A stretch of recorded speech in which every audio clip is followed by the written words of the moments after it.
A homeless man with a history of mental health problems is jailed for stabbing a teenager to death in a random attack on a bus.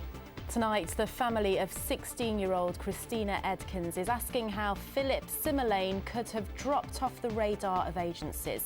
Weeks earlier, he'd been released from jail but wasn't monitored by anyone, despite concerns for his mental state.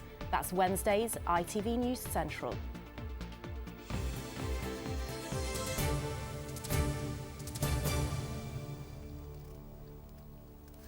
Good evening.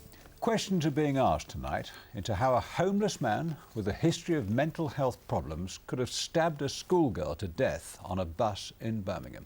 16-year-old Christina Edkins was on her way to school when she was the victim of a random and motiveless attack.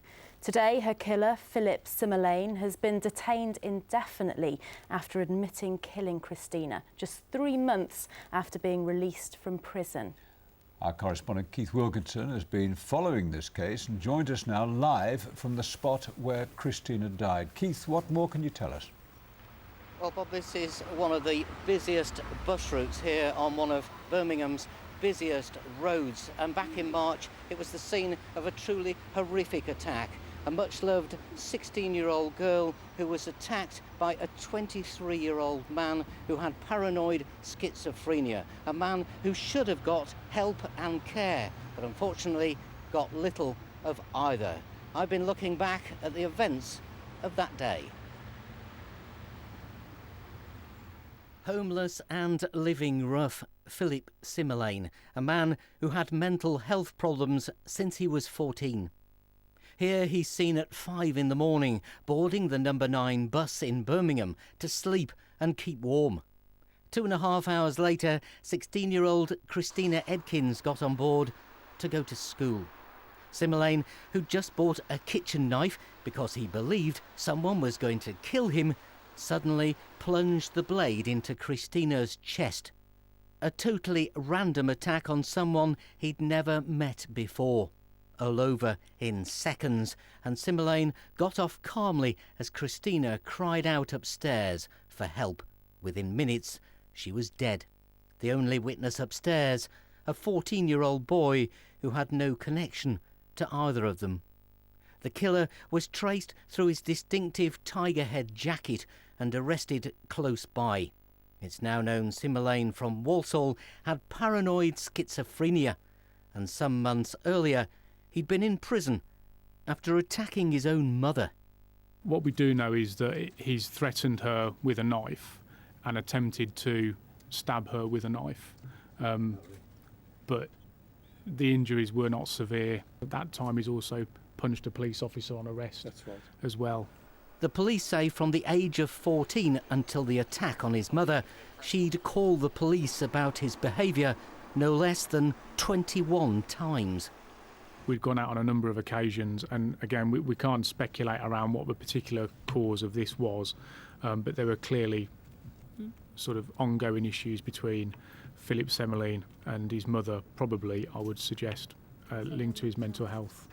And the attack on Christina may not have been the first time Philip Simmerlane had disturbing encounters with schoolgirls, although not in the same area, and about a year earlier. Witnesses say he'd used the words, "I'll kill you all, you see."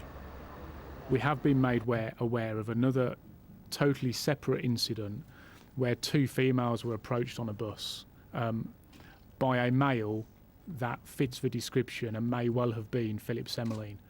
He tried to speak to them, they refused, they got off the bus and he became agitated and quite aggressive, but no weapon or any offences were disclosed at that time.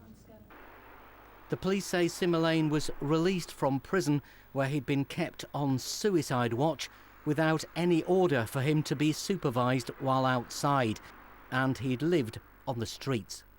Christina's family say he should have been given help. When he was released from prison, as I understand it, he was of no fixed abode. People didn't even know where he was going. So it sounds to me as though he was just tossed back out into the community to do whatever occurred to him to do. Christina's death should have been preventable. This guy should never have been on the bus. But given that he was on the bus, I don't think it was at that stage. But he should never have been on the bus. Where should it have been? He should have been out of society. It's quite clear. And he had a record which said that he was becoming progressively more dangerous as time went on. Christina's family were in court today wearing her favourite colour, purple. Her parents watched as the judge made an order for Philip Simmerlane to be detained in a secure hospital for treatment, possibly for life, after he admitted manslaughter due to diminished responsibility. And they cried as the judge said Christina had lived life with joy, vibrancy and love, that she would always be cherished. Keith Wilkinson, ITV News. Well, for more on this, joining us in the studio now is our health reporter, Victoria Davis. Victoria, how can someone with such a serious mental illness be allowed back into the community with no support? Well, this is the question that everyone wants answered. Now, doctors believe that Philip Simmerlane may have had paranoid schizophrenia from the age of 13, and despite warning signs over a period of 10 years, it seems he just fell under the radar of all the relevant agencies that could have helped him. And the mental health charities say this is simply unacceptable. I think the case of Philip Simmerlane throws up some very, very disturbing questions, because in his case there was a catastrophic failure of all the services involved, from his school that didn't pick it up, to the probation services, to the police, who were called 20 times by his mother, and to the prison services and the mental health services. Now, in this case, in 10 years, all these services were unable to take action, or did not take action, to prevent this young man carrying out the violent acts he did, and failed in their duty of care to protect the life of the schoolgirl and the safety of his mother and family. And what's being suggested now to make sure it doesn't happen again?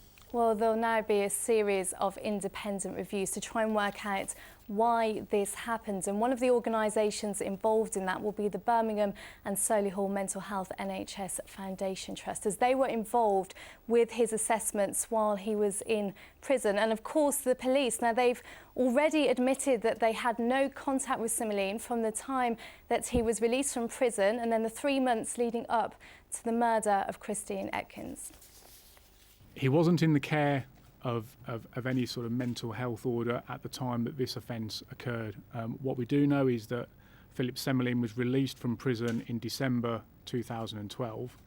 There doesn't appear to have been any care plan in place at that particular time. However, what I would say is all the agencies involved in or concerned in the management of Philip Simmerlane leading up to the incident are currently undergoing independent reviews to try and ascertain what support he had and where that sat in terms of responsibility.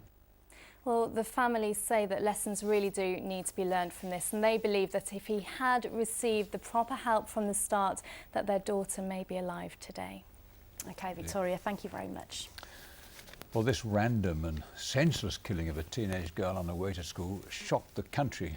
It was a devastating blow also for her friends. They are determined to honour her memory. Mark Gough reports now on Christina's legacy. In life, she brought joy and happiness to her family and friends. In death, Christina Edkins has left a legacy which will live for generations.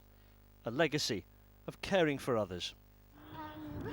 At her primary school in Ladywood in Birmingham, the new generation tends a garden in her memory. And she's remembered by her teacher as a child who, despite being so young herself, found time to help the little children at lunchtime. Christina was somebody who we would like all of our children to aspire to be like. Our school motto is "Let my little light shine," and that's something that Christina did throughout her time at St Edmunds. She volunteered and took on various roles and responsibilities, such as a school prefect, working for the school council, and all of those are where she took roles and responsibilities supporting younger children, which is something I know she aspired to do in later life. She dreamed of becoming a nurse or a midwife, a dream that ended that day in March.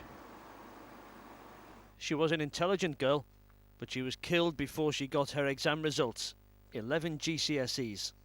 And she was popular, her friends overcoming the trauma of visiting the spot where she died to remember her. She was the best person you could ever meet. Lovely, friendly, loving. She was just a great person, loved to party, loved to have a laugh, friends with everybody, friendly. The loss of a child is the worst thing that can happen, Christina's family said in a statement today. She was a bright, beautiful girl who had her whole life ahead of her. An ordinary, quiet, hard-working family has experienced the horror, distress and pain of a devastating crime, they said. Her great-uncle spoke on their behalf. Christina was in many ways special.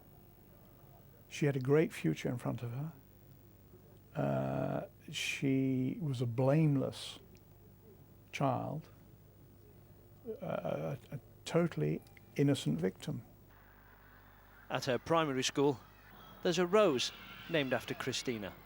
It's peaceful and it reminds me of Christina Edkins. I feel a bit upset, but if you make this garden, it makes me feel happy, yeah.